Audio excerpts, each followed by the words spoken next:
है चित्त में। नारायण कौन? जो हृदय में निवास करके आपके अंधकार का उच्छेदन करते हैं। भगवान समझ गए कि इनके भीतर के इस भाव को समाप्त करना है। यमुना में स्नान करते हुए अक्रूर जी को शेषशाही भगवान का दर्शन प्राप्त हुआ। स्वरूप कौन सा है? वही स्वरूप है जो ऊपर रथ पर बैठकर उनकी प्रतीक्षा कर रहा है। डुबकी मारी, फिर ऊपर आए, देखा रथ पर भी वही, फिर नीचे गए, बोले वही। स्नान करके जब निकले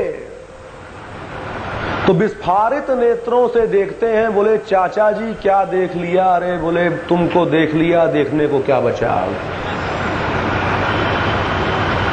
चाचा को भतीजे ने अद्भुत दर्शन कराया। मथुरा पहुंचते हैं।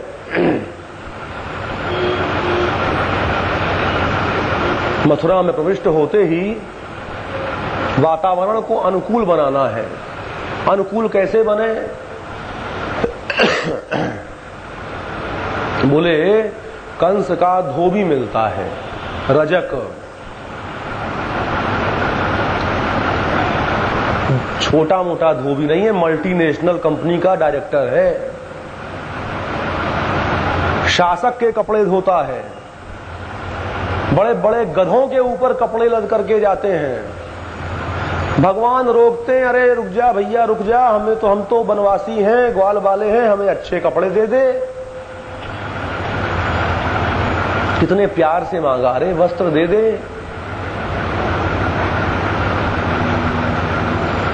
अरे अपनी आसक्ति का आवरण उतार करके मुझे दे दे, मैं तो तुझे स्वयं को ही प्रदान कर देना चाहता हूं। लेकिन देहाध्यासो ही धेनुकः, देह का दुराग्रह, उसने असंबद्ध वाक्य कहे और कहा तुम वनवासी गंवार राजा के वस्त्रों को यदि छुओगे तो मैं तुम्हें दंडित कराऊंगा। भगवान ने अपने हाथ में ही खड्ग की धारणा की और एक थप्पड़ खींच करके मारा, उसकी गर्दन अलग होकर के नीचे चली गई। आज भी ऐसे कई पहलवान होते हैं, झापड़ मार दें तो जीवन पर्यंत के लिए स्पॉन्डिलाइटिस हो जाए। आगे बढ़े, बोले माली मिला, सुदामा माली, बड़े प्यार से भगवान का श्रृंगार किया, माला फूल पहनाया, तुलसी की माला प्रदान की क्योंकि भगवान को बड़ी प्रिय है। और तुलसी की माला पर जिस प्रकार से भ्रमर गुंजायमान होते हैं, उसी प्रकार भगवान के स्वरूप के समीप भक्तों की स्थिति और उनकी अद्भुत जो कीर्ति है और वंदना है वो गुंजायमान होती है। डिब्बा कहां गया? बैठी रहिए, बैठी रहिए। अद्भुत श्रृंगार है, अद्भुत आनंद की स्थिति है। बैठ जाओ, चलो चलो जाओ।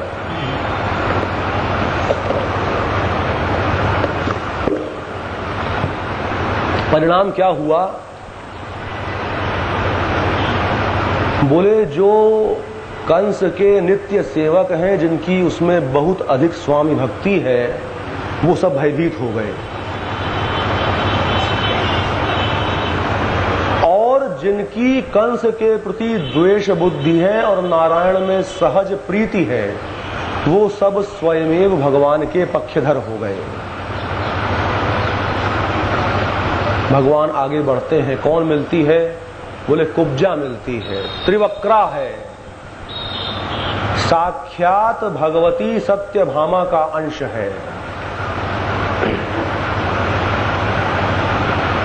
त्रिवर्ग पालन के कारण दुष्ट शासकों के द्वारा निरंतर कष्ट प्रदान करने के कारण 3 स्थानों पर टेढ़ी हो गई है। वेदांतिक निरूपण है। व्यावहारिक बात करें तो अत्यंत रूपवती है, लेकिन 3 जगहों से टेढ़ी है। भगवान ने पकड़ा, ठुड्डी पे हाथ लगाया, नीचे पैर लगाया, हाथ मारा, खट्ट से सीधी हो गई। अपरूप सुंदरी हो गई। अब तो मथुरा की नारियां बोली कि हमको तो किसी ब्यूटी हाउस में जाने की कोई आवश्यकता नहीं है, ये तो हाथ लगाता है और खट्ट से सौंदर्यवान कर देता है। कम से कम आधी आबादी जो मथुरा की है स्त्रियों की, वो सब भगवान के पक्ष में हो गई। आप देखो कितनी अद्भुत लीला है। जब खिचड़ी खाते हो अपने घर में तो बीच से खाते हो कि किनारे से खाते हो? बीच से खाओगे हाथ जल जाएगा, किनारे से खाओगे तो बीच तक पहुंचते पहुंचते ठंडी हो जाएगी। तो नारायण भी जब निकलते हैं तो वो नगर के साम्राज्य के किनारे से होते हुए अपने प्रति भाव उत्पन्न करते हुए जीवन के आनंद को सहज रूप से प्राप्त कर सकूं ऐसी व्यवस्था करते हुए आगे बढ़ते हैं। सारे नगर का भ्रमण कर रहे हैं। कहां पहुंचे?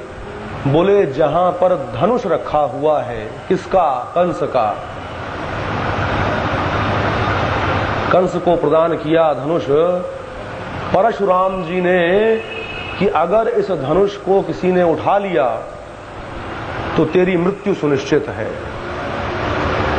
भगवान जाते हैं, सहज ही उठाते हैं, तोड़ देते हैं उसकी भयंकर टंकार। कंस के मन को भयंकर भयभीत कर देती है। देखो भगवान राघवेंद्र सरकार ने भी धनुष भंग किया, भगवान कृष्ण ने भी धनुष भंग किया। वृत्ति और स्थिति में भेद है।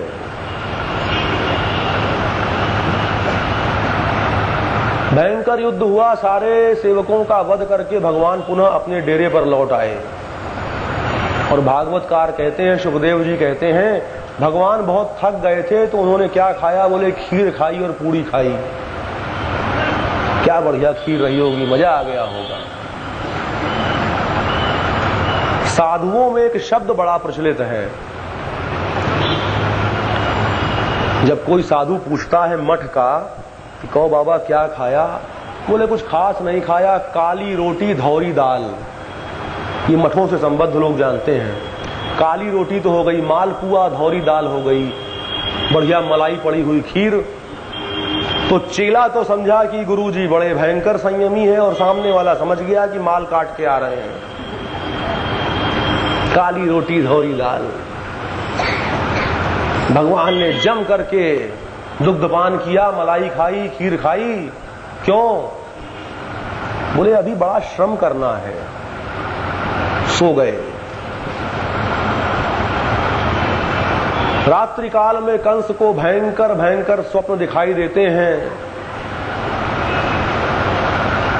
तैल धारावत स्नान से आच्छन्न अपने शरीर का वो स्वयं दर्शन करता है। भयभीत हो जाता है। लेकिन कंस बहुत बड़ा भक्त है। प्रतिकूलता के तट पर खड़ा होकर ही सही, लेकिन निरंतर निरंतर कृष्ण नाम का जाप करता है। कमरे में बैठा है, डर गया, अरे आ गया, कहां है? सेवक दौड़ करके आए, बोले भ्रम था।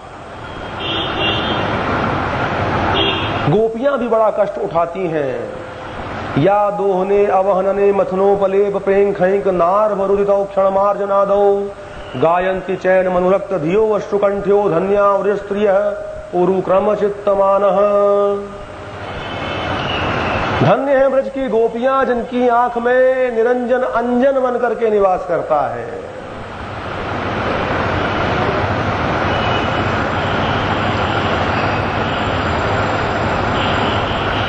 नारद जी एक बार जब ब्रह्मलोक से नीचे उतरे, क्या करें भैया, सीधा रास्ता ही नहीं है, दाएं बाएं जाना ही पड़ता है। टेढ़े की कथा में कथा भी टेढ़ी हो जाती है। जब नीचे उतरे तो देखा कि एक गोपी प्राणायाम कर रही है, घड़ा लुढ़का पड़ा हुआ है।